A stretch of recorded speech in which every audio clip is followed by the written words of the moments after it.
บัดนี้มื้อนี้วันที่29เดือน4 2025ถือว่าปฏิบัติการพิเศษทางทหารของรัสเซียอยู่อุกราอินาสืบต่อเนาะแต่ว่ามื้อนี้มาเว้าหลายเรื่องอยู่เนาะเพราะว่ามื้ออื่นวันที่30เดือน4 2025ก็ถือว่าเป็นวันถอนโฮมประเทศชาติเวียดนามเนาะเวียดนามเหนือเวียดนามใต้ครบรอบ50ปีก็ถือว่าอยู่ในหั้นกองทัพกษัตริย์ลาวก็ได้เข้าร่วมในการสวนสนามเนาะก็ถือว่าอันนี้เป็นเหตุการณ์ประวัติศาสตร์อันหนึ่งที่เฮ็ดให้ชาวโลกได้เห็นแล้วว่าความสามัคคีเนาะซึ่งมีจีนเวียดนามลาวและกัมพูชาเข้าร่วมในการฉลองครบรอบ50ปีครั้งนี้ก็ถือว่าชาติตะวันตกทั้งหลายพากันงงเพราะว่าบ่เคยเห็นเนาะประเทศชาติบ้านเมืองเขานะเว้าว่าสามัคคีกันผ่านมาหั่นน่ะพวกตะวันตกแต่เขาบ่เคยร่วมสวนสนามบ่เคยร่วมอิหยังหมดนำกันเนาะเดินไปเดินมันผลประโยชน์มีแต่ของเจ้าของนายบ่มีหยังเพื่อประชาชนเนาะฉะนั้นอันนี้เป็นเหตุการณ์หนึ่งอันเหตุการณ์ที่2ก็คืออีก9มื้อเนาะก็เป็นวันฉลองครบรอบ80ปีชัยชนะเหนือฟาสซิสต์เยอรมันของสหภาพโซเวียตเก่าเนาะปัจจุบันนี้ก็เป็นสหพันธ์รัสเซียก็ถือว่าอันนี้ก็เป็นเหตุการณ์หนึ่งซึ่งลาวก็ได้เข้าร่วมอีกในการสวนสนามเนาะเบิ่งว่าสิมีจักประเทศเข้าร่วมเพราะว่าการฉลองครบรอบ80ปีนี่เป็นชัยชนะเหนือฟาสซิสต์อันยิ่งใหญ่แล้วรัสเซียก็ยังชัยชนะอยู่ในแคว้นครูซที่พวกฟาสซิสต์อเมริกา NATO ได้บุกเข้ามาหวังยึดครองเนาะเพื่อต่อรองแต่อยู่ในนี้มีทหารเกาหลีได้เข้ามาช่วยเหลือหมายว่าตามสนธิสัญญาเนาะ2ประเทศถ้าหากฝ่ายใดฝ่ายหนึ่งถูกศัตรูรุกรานแผ่นดินของตนเองฝ่ายหนึ่งจะต้องมีสิทธิ์ส่งทหารและกำลังพลและเทคนิคต่างๆเข้าไปช่วยเหลืออีกฝ่ายหนึ่งโดยถูกต้องตามกฎหมายสากลอันนี้มันได้เซ็นกันไว้เรียบร้อยแล้วฉะนั้นพวกตะวันตกต่างๆมันสิเฮามันสิหอนมันสิอีหยังก็ยาหัวมันเนาะถือว่าเว้าบ่ได้เพราะสนธิสัญญาตัวนี้ระหว่างรัสเซียกับเกาหลีเหนือมีกันมาแล้วเซ็นกันเรียบร้อยแล้วเป็นประเทศที่ร่วมมือด้านยุทธศาสตร์รอบด้านบ่ว่าทางด้านเทคนิคการทหารการเมืองเศรษฐกิจหยังต่างๆถือว่า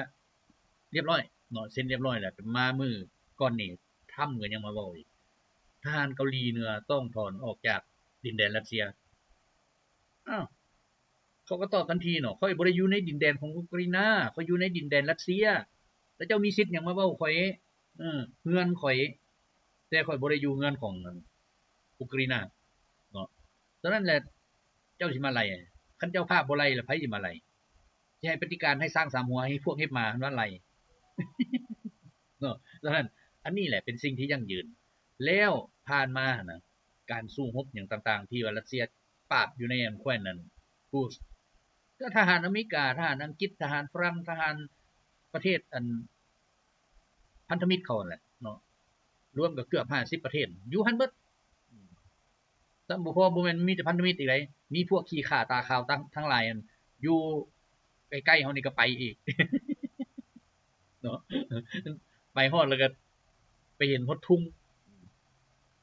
งเขาทิ่มไว้อยู่นำอันสุสานของนี่ถือว่ามันบ่แม่นแต่50ประเทศรวมไปเลยบรรดาประเทศพวกที่อันเอิ้นว่าเอาชีวิตไปแลกเงินนั่นน่ะพากันไปเนาะพากันไปในที่สุดมันไผได้เงินพุ่นผู้ไปตายบ่ได้ครอบครัวมันก็บ่ได้แต่ว่าผู้เป็นเจ้าเป็นนายมันนั่นเอาไปอันนี้เขาเห็นได้ชัดเจนแล้วเนาะบาดนี้มาเบิ่งอีกเรื่อง2อย่างนี้ก็ถือว่าเป็นประวัติการอันนึงอยู่ในยุคนี้เนาะในปีนี้การทนโฮมประเทศชาติเวียดนามครบรอบ50ปีฉลองชัยชนะเหนือฟาสซิสต์80ปีแล้วปีนี้เปิดต้องประชุม BRICS อีกเนาะอยู่บริซิลคือว่าเฮ็ดหลายประเทศนี่ได้เข้าไปร่วมเนาะเข้าไปร่วมเดินทางเข้าร่วมแล้วอยู่ในหั่นในเมื่ออเมริกาบอกว่าจะคว่ำบาตรหากยกเลิกการใช้เงินดอลลาร์จีนก็บอกนั่นแหละมึงพี่บ้านั่นเด้เนาะกองประชุม BRICS เขาตกลงกันใช้เงินกันเองเขาบ่ใช้ดอลลาร์อยู่ซื่อมาคว่ำบาตรเขาคว่ำก็คว่ำติมึงมีปัญญาคว่ำมึงคว่ำไปโลดเดี๋ยวนี้มาตรการคว่ำบาตรของรัสเซียที่รับไปมันหลายเกินกว่าที่จะคันประเทศอื่นแล้วมันตายเบิดแล้วบ่มีอันเฮ็ดแล้วแต่ว่ารัสเซียสุดท้ายมาถูกคว่ำบาตรถูกกันทั้งสงครามถูกลิ้นงานทางด้านการเมืองไปพร้อมแต่เศรษฐกิจขยายตัวฮอด 4.5% เอ้าเซิ้นคว่ำไปโลดคันนั้นน่ะเนาะเขียนบัตรเซิ้นให้พร้อมเซิ้นคว่ำไปตลอดกาลเลยสัวฟ้านิรันดรไปเลยคันมึงแน่เพราะอเมริกาบ่แน่ดอกเนาะปีนความ ปุ๊บปั๊บปุ๊บปั๊บปุ๊บปั๊บอยู่เพราะปานนั้นแหละมันสิปราศัยมันก็บอกว่าอุกราเป็นผู้เฮ็ดทั้งที่หัวมันนั่นแหละเริ่มต้นน่ะจากใบเดี้ยงนั่นทั้งใบพร้อมเดี้ยงพร้อมมาหาเฮ็ดสงครามแต่มื้อนี้ทำเพิ่นว่าบอกแล้วว่าเซเลนสกี้นั่นมึงอย่าสุไปเฮ็ดสงครามกับผู้ที่มีความเหนือชั้นกว่ามึงหั่น20เทื่อบ่20จังได๋สู้กับ50ประเทศ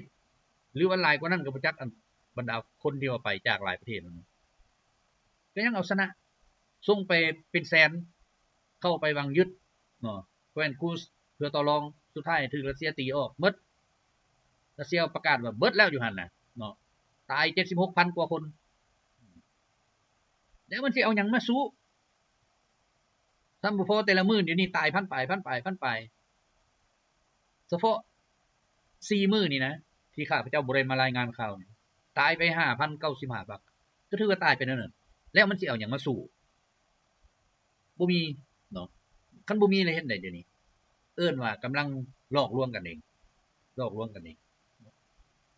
เปิดประชุมหั่นหาแฮงสนับสนุนก็บ่มีผู้สนับสนุนเปิดประชุมนี่หาแฮงสนับสนุนก็บ่มีผู้สนับสนุนโดยเฉพาะฮังการีเนาะสโลเวเนียหลายประเทศเขาเริ่มเบื่อแล้วเพราะทั้งอันบรรดาประเทศที่เคยร่วมมือนำกันนะเขาก็ยังเว้ากันเองเดี๋ยวนี้เข้าไปสหภาพยุโรปนะเดี๋ยวนี้ประเทศที่เคยแยกออกจากสหภาพโซเวียตเว้าเองแล้วอุกราอินี่นะ30กว่าปีมานี่ทางเส้นนึงยังบ่ได้สร้างแม่นทางที่สร้างแต่สมัยโซเวียตเรือนหลังนึงบ่เคยสร้างมาแต่สมัยโซเวียตเอาแสดงว่ามันเป็นจังได๋เศรษฐกิจพัฒนาอีหยังพัฒนาแต่ว่าบ่เคยเฮ็ดหยังให้ประชาชนอยู่นั่นแหละอยู่ตามเวรตามกรรมนั่นแหละกฎหมายมีไว้ก็แม่นเพื่อรับใช้บรรดาเจ้านายทั้งหลายที่บ่เห็นหัวประชาชนอยู่ในสายตาบรรดานักการเมืองอุกราอินเองก็ออกมาเว้าสิ่งที่พวกเฮาอยู่คู่มือนี่นะอาศัยอยู่คู่มือนี่นะแม่นผลพวงมาจากการสร้างสาพัฒนาเศรษฐกิจหยังต่างๆของโซเวียตแม้แต่ศูนย์กลางโทรภาพแม้แต่ห้องประชุมแม้แต่บ่อนอยู่อาศัยหยังต่างๆตึกอาคารต่างๆถนนหนทางแม่นโซเวียตสร้างให้หมดแล้วอันใหม่มีหยังบ่มีแต่เรือนส่วนตัวมีแต่เรือนเศรษฐีมีแต่บ่อนนั้นบ่อนนี้ชุมชนนายทุนพากันไปเฮ็ดไปสร้างนั่นแต่บ่แม่นของประชาชนเดี๋ยวนี้สภาเขาก็เริ่มฮู้แล้วแต่เว้ายังบ่ได้เพราะว่าฟาสซิสต์มันคุมหัวอยู่หั่นผู้ใดเว้ามึงก็เฮ็ดโลดนักการเมืองกันฝ่ายค้านนั่นซ้ํบ่พรพวกใดค้านแห้งๆหลายมึงไล่เหยียบไล่ฆ่าจนว่าอยู่บ่ได้มันเป็นแนวนั้นอันนี้แหละเขาเอิ้นว่าตะวันตกสร้างหยังให้แน่มันไปเพียงแต่เฮ็ดสิ่งน้อยๆสร้างความปั่นป่วนเอาเงินได้ให้ได้ด้าม 500,000 ไปสร้างกลุ่มนี้เงิน 500,000 ไปสร้างกลุ่มนั้นเงิน 200,000 สร้างกลุ่มนี้แล้วก็ยั่วเขาผิดกันยั่วเขาผิดกันคันเขาผิดกันแล้วเป็นจังได๋ซอกหารางวัลไปมอบเซเลนสกี้โอ้ได้รับรางวัลอันดับเด่นด้านการพัฒนาครับการอันดับเด่นด้านสิทธิมนุษย์อีหยังมันก็ให้แม่กันไปหมดนั่นแหละเนาะมันอยากให้ดิเชิญไปเยี่ยมยามแล้วก็มอบไปโปรยก็มอบไปใส่ก็มอบสุดท้ายมันมีแต่รางวัลให้แก่ผู้นำแต่ว่าชีวิตการเป็นอยู่ของประชาชนโคตรต้อยต่ำที่สุดเนาะแล้วมันสิเป็นผู้นำไปเฮ็ดหยังอันนี้ถือว่าไปซ่อโกงโดยเฉพาะไปรับเป็นเครื่องมือรับใช้ให้โลกตะวันตกโดยเฉพาะ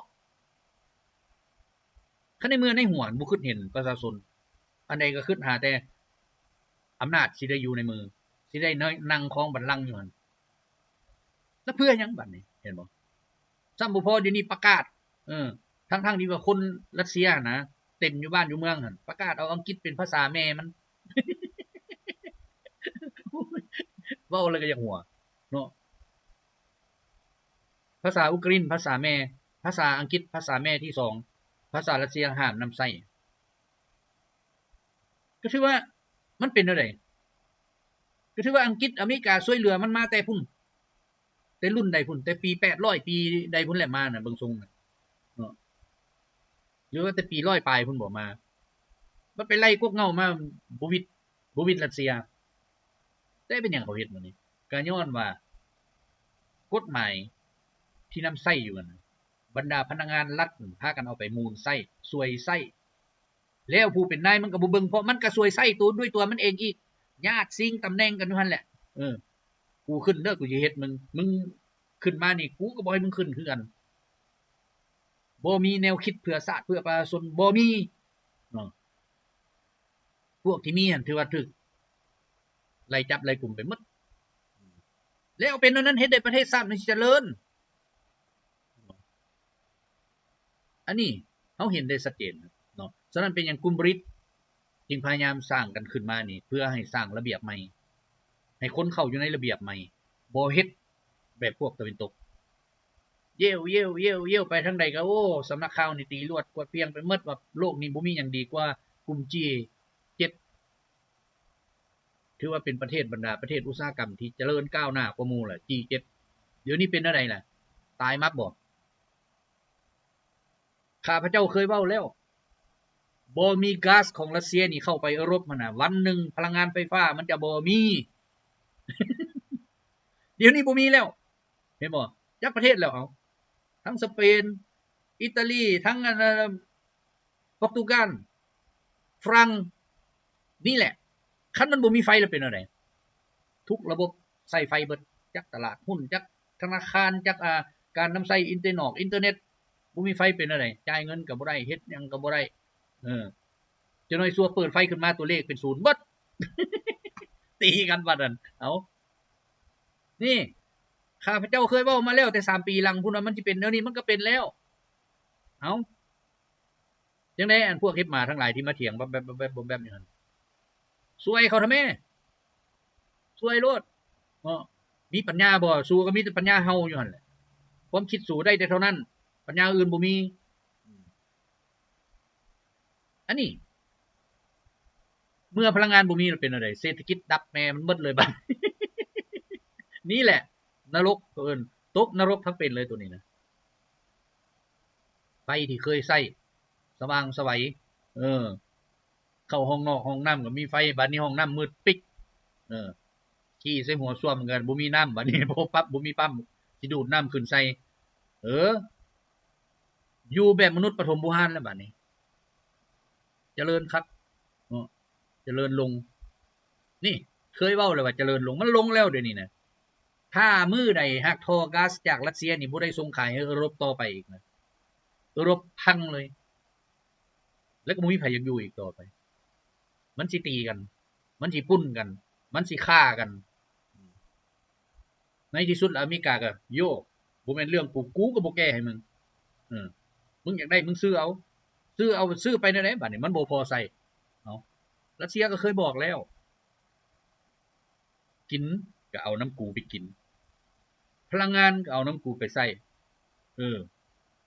อยู่มามื้อนึงอเมริกาบอกความบาดกูแม่ความในเมื่อกูเป็นผู้ผลิตน่ะมึงไปคว่ำมันก็ความหัวมึงเองสุดท้ายเป็นอะไรสิขอทานเดี๋ยวนี้รัสเซียฟ้าวหยุดทหารมึงยังมีบ่อยู่ยูเครนมีเซาบ่เว้าคันบ่ซั่นมึงถอนออกเบิดโลดเจรจากับยูเครนนี่โอเคบ่มีปัญหาฉีดเอาเบิดประเทศยูเครนมาเป็นของรัสเซียก็ได้ให้มันปกครองตัวเองก็ได้แต่ว่าสู่อย่ามาเกี่ยวเดี๋ยวนี้ยูเครนนะปีนึงนี่นะมันได้เงินจักเท่าใดนำอันการนั้นผ่านก๊าซไปให้ยุโรปผ่านมาปี 5-6,000 ล้านมันน้อยวะแต่ว่าเขามาทำลายถิ่มหมดคิดว่าสิทำลายรัสเซียสุดท้ายเป็นการทำลายตัวเองมาฮอดยูเครนมาฮอดอันซูซานี่ก็พากันทำลายโทรส่งก๊าซไปยุโรปรัสเซียเว้าหยังบ่เว้าหยังเซิร์ชมึงทำลายบ่แม่นของกูนี่บ่ได้ขายกูก็บ่เป็นหยังมันรักษาสต็อกไว้อยู่นี่บ่แม่นกูหิวเงินสู่บ่มากูก็มีกินอยู่มันเป็นแนวนั้นฉะนั้นแหละเดี๋ยวนี้ทุกประเทศเดี๋ยวนี้เริ่มเจอปัญหาเยอะใหญ่แล้วบ่ฮู้ว่าสิแก้ไขได้แนวใดเรื่องไฟนี่ยังบ่ฮู้อยู่บัดนี้คันยุโรปเป็นแนวนั้นปั๊บอเมริกาก็มีปัญหาเลยมีปัญหาโลดฉะนั้นเซิ้นเขาเฮ็ดไปโลดนะตะวันตกนี่ดับ0 0,000โลดบ่มีหยังเหลือบ่ เว้าเรื่องเทคโนโลยีเว้าเรื่องทรัพยากรธรรมชาติบ่มีประเทศใดในโลกอันนี้นี่นะที่มีครบถ้วนสมบูรณ์ฉะนั้นมันก็ต้องได้ซื้อหั่นซื้อนี่จากผู้นั้นเอามาเฮ็ดเป็นของมันสินค้าสำเร็จรูปจึงส่งออกวันนี้ประเทศมีหลายแท้อยู่ใกล้ๆประเทศดินแดนตัวเองแม่นรัสเซียอยู่อ่าวไกลได้กับแอฟริกาอยู่อเมริกาละตินแต่แม่นไผล่ะไปเฮ็ดไปสร้างนั่นบ่มี ไปมีแต่จะปุ้นเข้ากับอเมริกาอะไรกับเวเนซุเอลาก็ไปจ้างบักกันนะคอยโดหั่นให้มันปั่นป่วนเพื่อเฮ็ดให้โค่นล้มอำนาจของรัฐบาลที่ได้มาจากการเลือกตั้งใส่เขาพึตะพือบอกว่าเป็นเผด็จการบอกว่าเศรษฐกิจบ่ดีบอกว่านั่นนี่สร้างเรื่องขึ้นมาเว้าให้เขาในที่สุดเขาเตะควายโดออกไปอยู่ไสล่ะเดี๋ยวนี้อเมริกาส่งเสริมมันได้ล่ะบ่มีจนเขานี่ลืมเลยว่าอเมริกานี่เป็นประเทศแนวใดอยู่เพราะบ่เคยสร้างมีแต่ไปหาวิธีปุ้นเข้าหาการนำบ่อนใดได้แล้วก็ถือว่ามันเฮ็ดโลดเอา CIA เข้าไปนั่งจำตัวเจ้าแล้วก็ถือว่าเรียบร้อย CIA แม่นไผมันก็ไปจ้างลูกจ้างหลานนั่นแหละเฮ็ดเบื่อเมาได้หน่อยนึงฆ่าพ่อมึงแม่มันก็ฆ่าตอนนั้นเห็นบ่ประเทศข้างๆเฮานี่เขาก็เฮ็ดทุกอย่างอ้ายฆ่าน้องน้องฆ่าอ้ายญาติเฮือนหลังเดียวก็ฆ่ากันเดี๋ยวนี้น่ะย้อนเขามาสอนให้นั้นอันนี้ต้องเป็นของมึงคันบ่ซั่นน้องมึงได้บ่ซั่นน้องเคยมึงได้น้องไผมึงได้มันก็จัดการกันแล้วครอบครัวเดียวกันก็มีความสามัคคีแล้วบัดนี้เดี๋ยวนายโอ้ยลูกเอาได้สิมาเอาได้จังได๋โอ้ยอันนั้นนี่มาเอาฉะนั้นแหละเขาจึงเฮ็ดทุกอย่างเพื่อเข้าให้ได้ยิ่งเขาเข้าการนำขั้นสูงได้เท่าใดเขายิ่งป่วนเท่านั้นเขาป่วนให้โลดยิ่งความโลภมีหลายเท่าใดเขายิ่งมักเพราะว่าความโลภมันลืมทุกอย่างลืมประชาชนลืมประเทศชาติลืมผู้มีผู้ที่กู้ชาติมาให้นี่นะมันลืมเบิดเอิ้นว่าบ่กล้าไปหาประชาชนบัดน่ะบ่กล้าลงไปกับทหารเป็นกองพันกองพลพุ่นไปยามอันนั้นบ่แม่นไปหาทหารบ่แม่นไปหาประชาชนไปพอได้ออกข่าวให้มันคือเอาทหารแต่งตัวเป็นประชาชนแล้วก็ไปยืนนั่งสำรอมแซมแลมกันแล้วก็จับมือกันพูดไปถ่ายภาพก็ลงภาพเพราะคนบ่ได้สนใจว่าแม่นไผได้ไปนั่งมันไปเก็บภาพมาเบิ่งแท้ๆน่ะก็การไปเยี่ยมยามแต่ละบ่อนของการนำของพวกตะวันตกแม่นหน้าเดิมเก็บภาพมาไปพบอยู่เมืองนั้นก็แม่นหน้าเดิมหั่นมานั่งนั่นเก็บภาพเมืองนี้ก็หน้าเดิมหั่นเอาไปมาแล้วแม่นคนกันไปนะเฮ็ดแนวใดมันสิคือตัวเองแม่นและขี่ยนต์ไปแต่ผู้ท่ารับทหารที่ว่าเกี่ยมกันไว้แล้วมารับเอาไปมาเบิ่งแหละการกระทำของเขาน่ะคันเฮาเก็บภาพแต่ละภาพมาเบิ่งมันบ่แม่นการไปพบปะประชาชนแม่นการไปเพื่อสร้างภาพการพบปะประชาชนซื่อๆไปแล้วก็เว้าเพราะมันคือเนาะสิเฮ็ดนั่นให้สิเฮ็ดนี่ให้นี่ไปแล้วก็แล้วเป็นนั่นน่ะอันนี้แหละจึงว่าความสามัคคีนี่นะเป็นจิตหนึ่งใจเดียวมันแม่นก้อนกำลังอันหนึ่งที่เหนือกว่าอาวุธทุกชนิดเป็นหยังเฮาจึงค่อยว่าฉลองร่วมกันครบรอบ50ปีคันบ่มีดินลาวนี่จ้างก็บ่ได้ภาคใต้เวียดนามเนาะก็ย้อนมีดินลาวนี่เป็นบ่อนวานระเบิดของอเมริกาใส่เพื่อทำลายการลำเลียงขนส่งเห็นบ่ฉะนั้นก็ได้เข้าร่วมกันสามัคคีกันเฮ็ดนำกันบ่มีไผเป็นหนี้ไผเพราะว่าการที่จะได้ประเทศชาติคืนมูลค่ามหาศาลแล้วเนาะฉะนั้นอันนี้แหละจึงว่าเป็นหยังจึงสามัคคีกันแม้แต่ประเทศอ้อมข้างต้องสามัคคีกันคันบ่สามัคคีก็บ่ได้ศัตรูมันเข้ามาเห็นบ่ลาวเวียดนามกัมพูชาจีนไปร่วมฉลองบัดนี้อยู่รัสเซียเด้สิเฮ็ดครบรอบ80ปีก็แน่นอนที่บุรีหลายประเทศที่คอเข้าไปเดินสวนสนามอยู่หั่นอันนี้เห็นได้ชัดเจนแล้วว่าโลกอันนี้เนี่ยนะถ้าขาดความสามัคคีไปฟังแต่ทฤษฎีของพวกตะวันตกที่บรรดานักปราชญ์อาจารย์ที่ว่ากินเงินนํเขาน่ะสร้างมาน่ะแม่นเขาเฮ็ดเพื่อบ่ได้บ่แม่นเพื่อสร้างเพื่อสร้างเพื่อทำลายเจ้าทั้งหมดเพราะองค์กรต่างๆที่มันตั้งขึ้นมามันเกี่ยมเว้าให้เจ้าแล้วในเมื่อเจ้าคัดออกจากมัน บ่เว้าอื่นว่าไกลเกาหลีเหนือนี่บ่เคยถูกเขาย่องจักเทื่อบรรดาอาจารย์มหาวิทยาลัยศาสตราจารย์อิหยังต่างๆที่เขาสร้างขึ้นมาแม่นเพื่อเฮ็ดอะไรก็อย่าเว้าให้เกาหลีเหนือนี่อย่างเดียวว่าบ่น่ะมีประชาธิปไตยเผด็จการประชาชนทุกข์ยากเศรษฐกิจบ่ดีแต่มาเบิ่งคู่มือนี่แม่คันประเทศเศรษฐกิจบ่ดีน่ะมันสิมีกองกำลังเข้มแข็งจนอเมริกาย้านบ่กล้าเว้าฮอดเดี๋ยวนี้อเมริกาฮู้ดีแล้วว่าสู้บ่ได้แล้วสู้ไผบ่แม่นผู้อื่นหรอกกลุ่มฮูตีซึ่งบ่แม่นกองทัพระดับโลกระดับอิหยังนะฮูตีจนท่าแล้วว่าคนมาหมดรถทหารกองทัพอเมริกาอย่างมึงเฮ็ดได้มึงก็เฮ็ดได้กับประชาชนบ่มีลูกปืนบ่มีหยังนั่นแหละเพราะนั้นบินไปทิ่มระเบิดตุ้มดินไปทิ่มระเบิดตุ้มบัดฮูตีเฮ็ดคืนเฮ็ดอะไรพบบ่พบก็ยังบอกเลยว่าอเมริกามาตะวันออกกลางนั้นมันได้คนกันมาสูงสุดเต็มเฮือมันก็ได้อยู่ 5-6 หมื่นคันเอาคนมาเท่านั้นแหละแล้วสิเอาหยังมาชนะเป็นแสนนัดเข้ามาตีแคว้นกูสยังตายจนหมดล่ะบาดเจ็บล้มตายบ่แม่นน้อยนี่เห็นได้ชัดเจนสุดท้ายมาเดี๋ยวนี้เป็นอะไรความเข้มแข็งเขาบ่มีแล้วตะวันตกบ่มีแล้วความเข้มแข็งด้านการเมืองก็ไปขี้แล้วด้านเศรษฐกิจก็ไปขี้แล้วด้านการทหารยังบ่เว้าเลยชาวโลกฮู้แล้วอังกฤษเป็นอะไรบ่มีเลยอันดับเว้าซื่อๆแหละกองทัพอังกฤษอันบ่มีแล้วเดี๋ยวนี้เขาเอิ้นบ่มีแล้วเพราะมันมีแต่ปืนเท่าใดอันกระบอกเรือนั้นบ่มีแหละอาวุธหนักบ่มีไปอ้างใส่ว่ามีลูกศรยิงนั่นอันนี้หั่นน่ะมันบ่มีมันอ้างกันซื่อๆแผนงบประมาณทหารแต่ละปีพากันไปแดกเบิดมันบ่มีการผลิตเห็นบ่ฝรั่งกองทัพฝรั่งนะมียนต์รุ่นที่4บวกๆอันมีบ่มีรุ่นที่4เบิดของฝรั่งน่ะแต่มันก็ยังเอาไปตัวขายให้ประเทศที่ว่าอันมีการคอร์รัปชันคือกันได้ไปว่าอันนี้ดีอันนั้นดีอันนั้นดีดีคือบ่เห็นมาบินอยู่เคียมจักลำเด้เพราะว่าหยังอุกราอินานี่นะถามเอาอยู่ตลอดเรื่องยนต์อยากเปลี่ยนเกียร์ฝรั่งก็ขี้โม้อยู่ตลอดสิให้40 50แต่ว่ามันเอามาใส่40 50ยังบ่มีเอา F16 มาก็ยิงกันเองแด้ถึกรัสเซียยิงแด้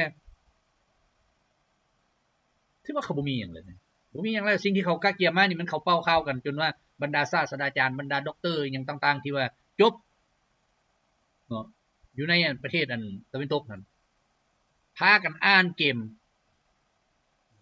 ว่ารัสเซียนี่ปราศัยภายใน6เดือนตอนนั้นหลายคนกับข้าพเจ้านี่ก็ดันกันหลายเติบ ด่ากันอยู่เด้เนาะเขาเว้าข้าพเจ้านี่มึงบ่ได้จบหยังมึงบ่ฮู้หยังก็บ่เป็นหยังมามื้อนี้ได้เป็นจังได๋ปิดกั้นการสื่อสารเลยอายศาสตราจารย์ด้านเศรษฐกิจศาสตราจารย์ด้านการทหารศาสตราจารย์ด้านการเมืองโคตรศาสตราจารย์เลยสุดท้ายบ่โทรบักจบของ10นี่ ก็บอกแล้วว่ารัสเซียหั่นบ่ย้านสู้ดอกสู้สิว่าศาสตราจารย์จบ100มหาวิทยาลัยสู้ก็บ่ชนะ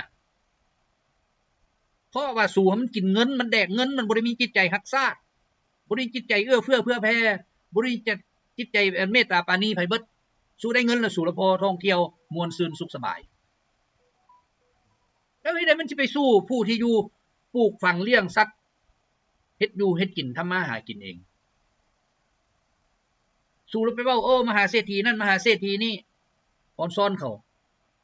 แต่บ้านมันบ่มีอันกินมันก็ตายคือกันนั่นแหละเสิร์ฟมันมีเป็นพันล้านโลดแต่ว่าผู้มีนาเฮ็ดนะมีหนองปลานะมีมนนอมีบ่อนปลูกข้าวถึงเขาบ่ได้เป็นเศรษฐีมันก็บ่ตายเงินสิเฟ้อไปฮอดเท่าใดมันยามันบ่ตายสุดท้ายเขาเว้านั่นแหละโอ้สิ่งที่เจ้าเว้ามานี่มันถูกเนาะ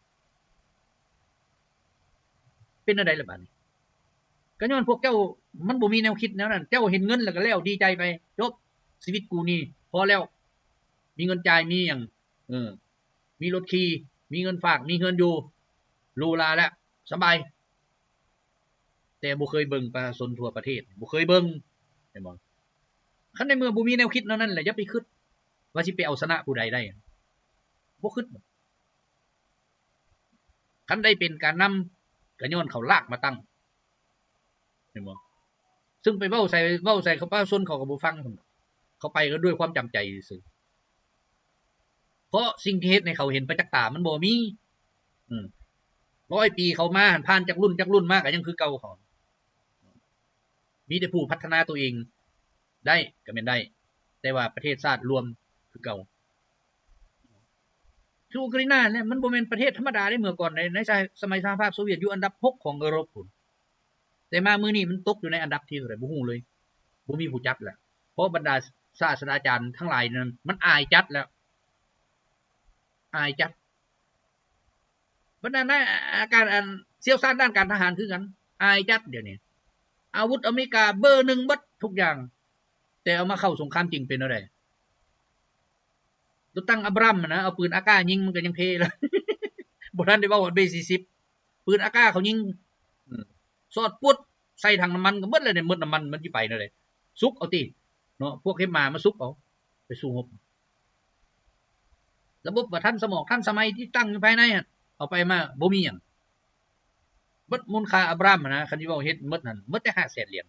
แต่มันขาย10 ล้านดอลลาร์มันโกงกันอยู่หั่นต่างกับของรัสเซียนี่เขาเฮ็ดออกมานี่มีประสิทธิภาพมีประสิทธิผลบ่แม่นเว้านะเนาะปืนอากานี่นะแต่สมัยออกสงครามโลกครั้งที่2มานี่มาฮอดคู่มือยังใช้กันอยู่รัสเซียนี่ใช้บ่เดี๋ยวนี้บ่ใช้แล้วเขาใช้รุ่นใหม่เบิดแล้วแต่ก็เป็นอากาแต่มันมีหลายรุ่นแล้วบัดนี้47เขาบ่ใช้แล้วพุ่นเอาไปขายให้อเมริกาให้มันยิงกันเองเพราะมันทนทานอีหลีเด้เนาะโยนใส่หินทรายโยนใส่กระยานะเอามาสร้างยิงนี่ยังออกอยู่แต่ว่า M16 เฮ็ดบ่ได้ฝนตกใส่เปียกหน่อยนึงก็บ่ได้แล้วเป็นนั่นบัดนี้มาเบิ่งอีกเนาะธรรมชาติเดี๋ยวนี้มนุษย์เฮานี่นะเอิ้นว่าพลังลบหลายโพดในหัวคิดแต่ละคนเลยเฮ็ดให้เกิดพลังลบอยู่ในธรรมชาตินี่ก็ทำลายบ่แม่นน้อยแล้วเด้เดี๋ยวนี้เนาะอยู่อเมริกานี่ฮะก็เกิดไฟไหม้อีกวังกี้นี่นะเกิดไฟไหม้อีกแล้วไหม้ป่าไปหลายเมืองแล้วเป็นหยังมันจึงเกิดบัดนี้ย้อนมนุษย์มีอันความคิดพลังลบนั่นแหละ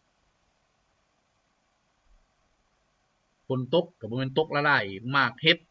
นำลงถือว่ามันทำลายเจ้านะธรรมชาติเดี๋ยวนี้ก็ทำลายเพราะมนุษย์ทำลายธรรมชาติมนุษย์เปลี่ยนแปลงธรรมชาติอีกอันนึงที่นักวิทยาศาสตร์เคยเว้าการเปลี่ยนแปลงธรรมชาตินี่คือการเคลื่อนย้ายขั้วโลกน้อยเดียวเดี๋ยวนี้คำว่าเคลื่อนย้ายขั้วโลกนี่คือหยังมีแล้วบ่มีแล้วเขื่อนใหญ่ที่สุดของจีนนี่นะที่กักเก็บน้ำนี่จำนวนหลวงหลายโลกเฮานี่หมุนอยู่ตลอดเนาะฉะนั้นในเมื่อน้ำมันไปกักเก็บอยู่หั่นการหมุนของมันน่ะเฮ็ดให้มันช้าลงมีแฮงเสื่อยช้าลง 0.01 วินาทีเดี๋ยวนี้เขาคิดไล่เบิ่งเขาเห็นแล้วเด้ 0.01 วินาทีฉะนั้นโลกนี้จะได้หมุนช้าลงเนาะเวลามันก็อาจจะเปลี่ยนไปในอีกหลาย 10,000 ปีข้างหน้ามันจะเปลี่ยนไปตามตัวนี้เนาะมีการคาดเคลื่อนอันนี้ฉะนั้นแหละเมื่อก่อนบ่ทันมีเคลื่อนตัวนี้นักวิทยาศาสตร์เขาเคยเว้าแล้วมนุษย์สามารถเคลื่อนย้ายขั้วโลกจากมุมนึงไปอีกมุมนึงได้อันนี้คือการเคลื่อนย้ายแหละนี่ตันน้ำขึ้นเฮ็ดให้น้ำหนักของมวลน้ำมันอยู่ในจุดใดจุดหนึ่งหลายขึ้นแล้วเวลาโลกมันหมุนนะแห้งเสื่อยของมันนี่มันจะเฮ็ดให้โลกนี่หมุนซ่าเข้าหน่อยนึงอันนี้ก็เป็นอันนึงที่มนุษย์เฮานี่นะเฮ็ดให้ธรรมชาตินี่มีการเปลี่ยนแปลงคันเมื่อธรรมชาติมีการเปลี่ยนแปลงแห้งเสื่อยของโลกนี่นะเวลามันหมุนมันอาจจะกระตุกหน่อยนึงนี่มันก็มีปัญหากับแผ่นดินที่เฮายืนอยู่นี่โลกมีการเคลื่อนตัวมีการซุดตัวมีการนั่นเนาะแน่นอนลาวเฮานี่น่ะต่อไปสิมีทะเลน่ะเกียมสร้างท่ากำปั้นไว้โลดอยู่ลาวนี่บ่โดนดอกบางทีบ่ฮอด10 ปีซ้ จนในลาวมีทะเลมาฮอดนี่จังเบิ่งประเทศอื่นมันสิซ้ำใดบัดนี้ตอนนี้ลาวบ่มีทางออกสู่ทะเลจังน้อยมันมีบ่ได้มาทางน้ำของน้ำเพิงอีหยังอีกทะเลมาจุดินลาวนั่นโลดสร้างท่ากำปั้นออกจากลาวนี่เป็นสินค้าส่งออกมีหยังสร้างซาหรือบ่ก็คนนักท่องเที่ยวบ่มีหยัง เอากำปั้นขนเนาะเป็นนั้นเด้ในเมื่อการเปลี่ยนแปลงของโลกนี้มนุษย์เนาะมีแนวคิดที่ติดลบหลายเฮ็ดให้ธรรมชาติก็ติดลบไปคือกันมันแฮงติดแฮงลบหลายมันก็ผลักดันได้บัดผลักดันเคลื่อนจุดนั้นไปจุดนี้จุดนี้ไปจุดนั้นเกิดแฮงกระแทกแบบฟ้าผ่าแหละก็ย้อนหยังฟ้าผ่าก็ย้อนว่าผลลบระดับไฟฟ้ามันต่างกันอยู่ในก้อนเฟือกและอยู่ในโลกเฮานี่บางเทื่อก็ก้อนเฟือกมันก็ใส่กันเองบางเทื่อก็จากก้อนเฟือกลงมาขี้ดินบางเทื่อจากขี้ดินนี่ขึ้นไปทางเทิงก็มีย้อนหยังย้อนความแตกต่างของระดับไฟฟ้าเนาะอยู่ในแต่ละจุดอันนี้มันก็แสดงให้เห็นถึงสังคมคือกันความแตกต่างระหว่างคนกับคนหังคนมีมันก็เกิดแรงกระแทกคือกันเนาะในเมื่อธรรมชาติมันกระแทกมันเห็นแสงเห็นหยังคนมันกระแทกกันมันก็เห็นคือกันบ่เห็นบ่เห็นเนาะก็คืออุกราอินากับรัสเซียแหละปราบฟาสซิสต์เห็นบ่ย้อนหยังมันจึงปราบฟาสซิสต์นี่ก็ย้อนว่าพวกฟาสซิสต์นี่คิดอยากทำลายรัสเซียในเมื่อปราบมันก็เห็นแล้วแสงบัดนี้เนาะจักแสงหยังตัวแสงหยังบินไปทางใดตัวทางใดเห็นหมดแต่ว่าสิเอาชนะรัสเซียบ่มีทางเซินโคตรพ่อโคตรแม่ของพวกเฮ็ดมาสนับสนุนตื่มอีกบ่มีชนะเว้านั่นโลดแหละ บ่มีอันสิเว้าแล้วเด้เนาะเดี๋ยวนี้เขาละท่อนโฮมกันสามัคคีกันบรรดาประเทศอันที่เคยถูกความบาดถูกตะเวนตกนี่สั่งเขามาโฮมกันบัดนี้สามัคคีกันบ่ปราบเนาะบ่ปราบตะเวนตกนี่แต่ปราบมันตายเองปราบมันปราบกันเองเพราะเขาบ่ได้สามัคคีกันเขาร่วมกันย้อนผลประโยชน์ทั้งหมดอเมริกาก็ค่อยต้องได้หลายกว่าพวกเจ้าฝรั่งอังกฤษก็ค่อยก็ต้องได้หลายกว่าญี่ปุ่นค่อยต้องได้หลายกว่าเยอรมันค่อยต้องได้หลายกว่าอิตาลีเว้าไปเอาไปมาเขาเกิดความขัดแย้งอยู่ในหั่นแหละเขาบ่มีความเสมอภาคกันเนาะฉะนั้นเขาบ่สามัคคีกันเขาเว้าซื่อๆว่าเขาสามัคคีกันแต่ในความเป็นจริงแหละความสามัคคีของเขาคือผลประโยชน์บ่แม่นด้วยความจริงใจเนาะเอ้าก็สิเท่านั้นเด้เนาะเว้ามามื้อนี้ก็ถือว่าเฮาเห็นกันได้ชัดเจนแล้วความแตกต่างระหว่างความสามัคคีของตะวันออกกับของตะวันตกคนละแบบตะวันออกนี่สามัคคีแบบร่วมกันสร้างร่วมกันพัฒนาถ้าเฮาวางแผนให้มันเข้ากันได้ดีแท้งยิ่งเป็นการดีเนาะเอาระดับชาติเข้าไปเชื่อมโยงให้มันได้ถ้าเฮาเชื่อมโยงบ่ได้ก็ถือว่าก็เป็นระดับชาติอยู่นั่นแหละมันจะหายากการพัวพันกับประเทศสากลที่เขามีความเจริญเพราะวางแผนมันบ่เข้ากันบ่เข้าจุดคันในเมืองบ่เข้าจุดแล้วมันก็เข้าหากันบ่ได้คันมันเข้าจุดแล้วมันแน่นอนผู้ที่เขาเฮ็ดอันนี้เขาต้องโอ้มีโอกาสค่อยขอไปอยู่หั่นผู้เขาเฮ็ดอันนั้นเขาก็โอ้มีโอกาสแต่ว่าเขามันร่วมมือกันอยู่แล้วเนาะเขาร่วมมือกันอยู่แล้วคือเว้าเรื่องอันการพัฒนาอุตสาหกรรมขนาดใหญ่คือข้าพเจ้าเคยเว้าเรื่องอลูมิเนียมจีนรัสเซียเขาร่วมกันอยู่แล้วเนาะหมู่เพื่อนที่เขาเฮ็ดอยู่พุ่นน่ะนะเขายังถูกส่งไปพัฒนาอยู่จีนอีกถือหุ้นอยู่ในจีนนั่นนี่เห็นบ่เขาก็ฮู้หมดละการพัฒนาอยู่ในจีนเป็นอะไรฉะนั้นแหละเขาก็บอกว่าคันการพัฒนาตัวนี้นะคันได้พลังงานไฟฟ้าปรมาณูหรือพลังงานไฟฟ้าถูกกว่าปรมาณูยิ่งเป็นการดีเฮ็ดให้มูลค่าของอลูมิเนียมนี่ถูกลงคันถูกลงนี่ได้เฮ็ดให้เป็นสินค้าระดับโลกที่ขายแล้วบ่ได้เสียค่านะคาร์บอนบ่ได้เสียค่าสิ่งแวดล้อมเห็นบ่เป็นนั่นเขาฮู้ดีเพราะว่าเขาไปถือหุ้นอยู่ในจีนก็เกือบ20%แล้วเขาถือหุ้นเรื่องตัวนี้ร่วมกันพัฒนากับจีนอยู่แล้วอันนี้ฉะนั้นแหละคันลาวเฮานี่นะเอิ้นว่าประเทศอันดับ4ทางด้านแฮบกซิตนี่คันเฮ็ดแผนได้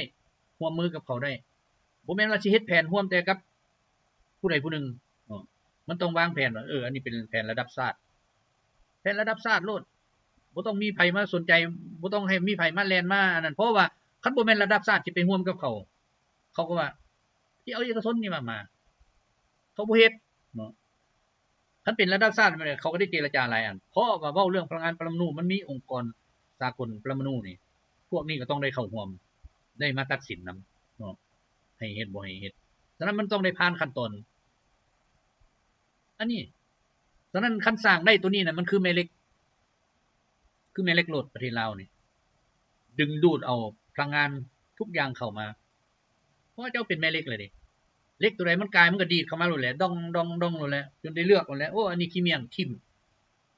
อันนี้ขี้เมียงทิ่มเขาบ่เอาแต่ตัวมันดี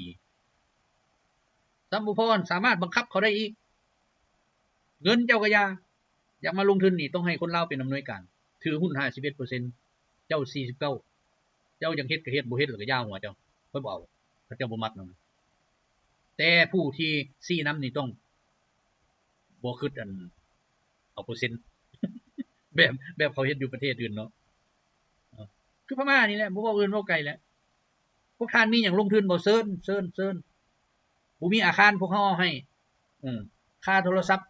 ให้ฟรีต่อปีค่าไฟฟ้าให้ฟรีต่อปีอันนี้เขาเอิ้นว่าดึงดูดการลงทุนเงินบ่มีบ่ต้องเซาค่อยมีให้พนักงานนี่ไปสอนให้ค่อยได้ค่อยคนอันนี้มันบ่เป็นนี่ไทเฮานี่บ่ฮู้นี่เรื่องนี้เอาไปสอนให้ค่อยได้บ่บัดนี้พวกลงทุนเขาก็เบิ่งน่ะเนาะโอ้มีประโยชน์ของเรานี่น่ะรายจ่ายก็น้อยลงอีหยังก็น้อยลงเฮ็ดแต่ว่าไปประเทศได้ว่าโอ้อันนี้ต้องได้เสียค่าธรรมเนียมอันนั้นค่าธรรมเนียมอันนี้ค่าอันนั้นอันนี้บ่ทันได้เฮ็ดหยังหมดเป็น 4-5 ล้านดอลลาร์เลยนายเขาไปยื่นให้นายเขาปั๊บคันกับรัสเซียก็เป็นยื่นให้ปูตินเนาะโอ้อย่าเฝ้าเถื่ออันนี้ป้าไว้นี่แหละเป็นอะไรล่ะบัดนั้นมันก็บ่เกิดทุกอย่างเนาะฉะนั้นหลายประเทศเดี๋ยวนี้เขาเริ่มฮู้แล้วโดยเฉพาะแอฟริกานี่แฮงบ่เว้าได้ข้อมูลมาเบิดแล้วรัฐบาลยังรับประกันให้อีกคันบ่ได้ตามนี้ค่อยบ่เอาหยังแต่ว่าขอให้เจ้ามาลงทุน เรื่องระเบียบกฎหมายเรื่องอีหยังต่างๆพิเศษให้เจ้าเลยแต่ว่าเฮ็ดไป20-30 ปีแล้วเจ้ามอบอันนี้ให้ข่อยเบิดเจ้าบ่เข้าเกี่ยวอีกแล้วบ่มีส่วนแล้วถ้าข่อยบ่ฮ้องขอถ้าข่อยบ่ต้องการเห็นบ่คันเว้านั้นมันก็ล้มกันได้เขาเอิ้นอันนี้เป็นนั่นแหละเนาะฉะนั้นแหละบทเรียนจากอุกราน่านี่นะที่แข่งกระด้างย้อนหยังย้อนในทุนตะวันตกนี่บีบให้แข่งกระด้างใส่รัสเซียในที่สุดแหละประเทศชาติจิบหายวายวอดเลยรัสเซียพยายามยึดเอาหมดบรรดาแหล่งเงินทรัพยากรต่างๆตีเอาบอลนั้นโลดจงไว้ให้แต่บอลบ่มีอันอีหยังสิแดกนั้น ให้มึงไปโกงกันโลดเพราะบอลสำคัญเอาเบิดแหละเรือนั่นเด้มันก็บ่มีหยังพอดีอันเป็นตาเอาบ่ต้องไปตีมันบ่ต้องไปเฮ็ดมันคนใดสำคัญจึงเอาเห็นบ่เดี๋ยวนี้ทหารที่เหลือจากแคว้นกูสนะที่ว่าเพราะว่าเบิดแล้วเด้แคว้นกูสปลดปล่อยแล้วเด้ทหารรัสเซียอยู่นั่น 7-8 หมื่นเขาพร้อมที่จะลุยบอลใหม่ต่อฉะนั้นอเมริกา NATO ซอกมาติมาช่วยติฝรั่งก็เซ็นจักฉบับแล้วอันเซ็นช่วยเหลือมาฮอดคู่มือยังบ่เห็นก็แสดงว่ามาแล้วตายเบิดเนาะบ่แม่นหยังไดตายเบิดอเมริกาก็จักฉบับแล้วอันส่งมาช่วยตายเบิดเดี๋ยวนี้หาทางลงบ่ได้แล้วคันสิลงแบบพระเอกอันลงบ่ได้สิว่าโอ้ภาคตะวันตกของอุกราน่าให้ค่อยสิพัฒนาทำมันก็เบิ่งคือกันบ่มีหยังสิพัฒนาได้แล้วอยู่เขตนั้นน่ะบ่มีอันสิแดกบ่มีอันสิโกงเพราะว่าเขตที่สำคัญรัสเซียเอาเบิดล่ะมันก็เว้าซื่อๆถ้าให้อันนี้นี่ค่อยสิเฮ็ดให้เจ้าแฮ่หายากมันบ่มีแล้วชาวโลกพากันเชื่อในสิ่งดังกล่าวนี่เป็นหยังยิงเชื่อก็ย้อนระดับบ่มีบ่ฮู้จักเนาะเขาเว้าหยังก็เชื่อเด้ฉะนั้นแหละทำเป็นหยังมันจึงเว้านั่นก็ย้อนมันสิได้เงินคันอุกราน่าว่าค่อยมอบแรงอันนั้นแฮ่หายากให้เจ้าแล้วเด้อจ่ายค่อยมา 5,000 ล้านทำมันก็ไปซอกเงินมาบ่ได้อึดผู้สิมาน่ะเอามาแล้ว 5,000 ล้านมันก็ปั่นกันแล้วเซเลนสกี้มึงเอาไป500 ล้านกูสิเอาเลยน่ะแล้วหมอสิมาลงทุนมาบ่มีหยังมันก็เอาแล้วเว้าได้มาเว้าให้ประธานาธิบดีไปเว้ามึงก็ตายเท่านั้นติมันสั่งทหาร บีบคอตรงนั้นแหละเนาะเอาอันนี้เฮาเห็นนำกันแหละเนาะฉะนั้นแหละทำมันก็ยังซอกหาผู้ที่จะให้เงินมันบ่ได้มันก็เลยหยุดนะครับมันก็บ่เฝ้าขอเนาะแต่ว่าเซเลนสกี้ก็ว่า ได้หน่อยเด้สมมุติเอามา 5,000 ได้500ล้านบ่เอาค่อยบ่ยอมเซ็นบ่ยอมหยังให้ทั้งหมด แต่ว่าผู้บ่ฮู้ต้นปลายสาเหตุก็ว่าโอ้เห็นบ่มันบ่ยอมที่จริงมันผลประโยชน์เสนอมันน้อยโพดคันเสนอหลายๆมันก็เอาแล้วเพราะมันขายยูเครนามานี่มันยังขายแล้วฮอดคู่มือนี่มันเฮ็ดหยังบ่ได้มันขายย้อนหยังมันย้อนมันคิดว่าเขาสิมายึดได้เบิดอเมริกาก็ให้สัญญายึดแคว้นนี้ค่อยสิเอาอังกฤษก็มาให้สัญญาแคว้นนี้ค่อยสิเอาเขาหารตอนกันเบิดแล้วนะแต่สุดท้ายเฮ็ดบ่ได้ในที่สุดแล้วเสียเงินพากันเสียเงินเสียหยังจนเศรษฐกิจตกต่ำจนเศรษฐกิจพังเศรษฐกิจพังกันยังใครนี่เนาะ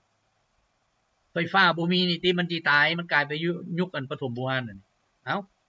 บัดนี้มาเบิ่งปฏิบัติการพิเศษวันที่26ฆ่าตายไปทั้งหมด 1,205 บาทที่27ฆ่าตายไปทั้งหมด 1,195 บาทที่28ฆ่าตายไป 1,310 บาทที่29ฆ่าตายไป 1,385 บาทอันนี้ก็ถือว่าเป็น